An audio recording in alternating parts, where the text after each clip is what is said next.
So, we take care of women of all ages. And it's interesting as we, as the physicians, have aged, our practice kind of ages as well. We take care of women who are just starting their periods and, some of the trouble that they can have early on. Yes, we take care of patients who have endometriosis or heavy periods or irregular cycles. And we take women at the phase of their life when they start to get into the menopausal changes. And we talk a lot about hormones and treatment for those type of symptoms. So menopause is a natural transition of life that every woman is going to go through.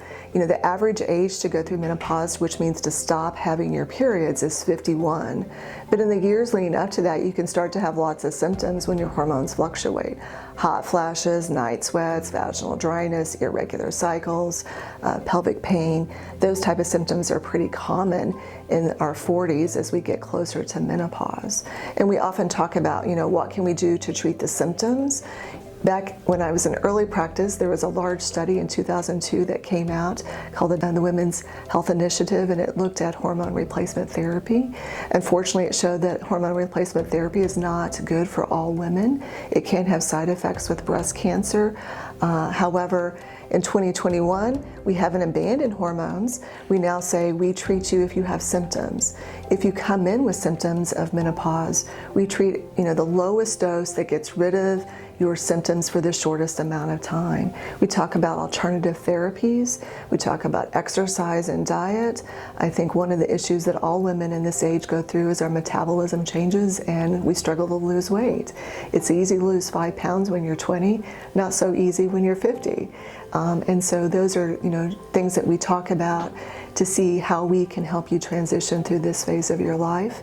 And sometimes medical therapy is helpful. So the current recommendations for when to start pap smears is age 21. There have been a lot of changes with pap smear screening over my career, and the current guidelines are, I think, much more directed to individual therapy. I've never had an abnormal pap smear, and I started age 21. Screening now can include both cytology, which looks at the actual cells on the cervix, as well as screening for HPV. We know that HPV is the virus that's associated with most cervical cancers. Over 99% of cervical cancers are associated with HPV.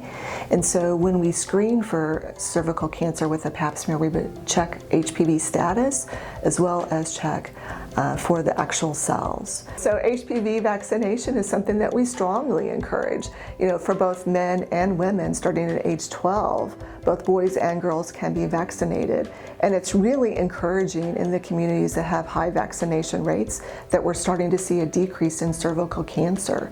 Not all cervical cancers, though, are associated with HPV. There's this outlier 1 to 2% that cannot be associated with HPV. And while 80% of the population has had HPV in their lifetime, even women who have never had any sort of exposure to HPV through sex can get cervical cancer. So that's why all women starting at age 21 should have screening. Screening can go anywhere from 1 to 3 to 5 years, depending on what type of test your provider is doing. Our office typically screens with pap smears that check the cells of the cervix as well as HPV screening.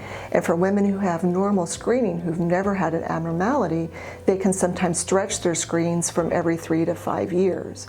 We can still do well woman examinations and talk about other GYN concerns on an annual basis, but we may not have to do a pap smear every year. For women, though, who've had a problem, sometimes they're in a surveillance mode. And some of those women need to get pap smears every 1 or 3 years and may not be candidates to stretch it out to every 5. The biggest thing that I see happening, though, is that cervical cancer can happen throughout our lifetimes. Oftentimes it's when we have our babies that we're screening for cervical cancer, but really cervical cancer is more of an illness in women in their 30s and 40s, 50s, and 60s. I think that over 25% of women who get cervical cancer are over the age 65.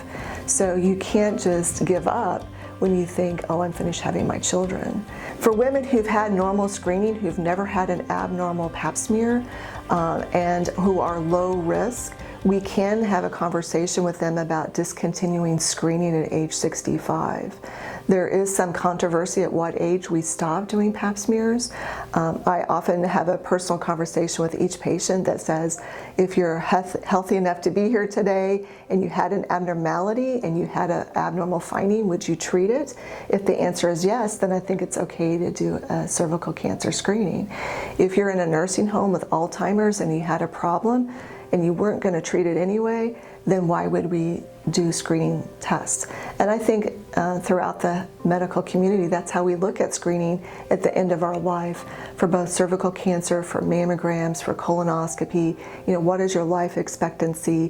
What is the likelihood that you would treat should an abnormality be found?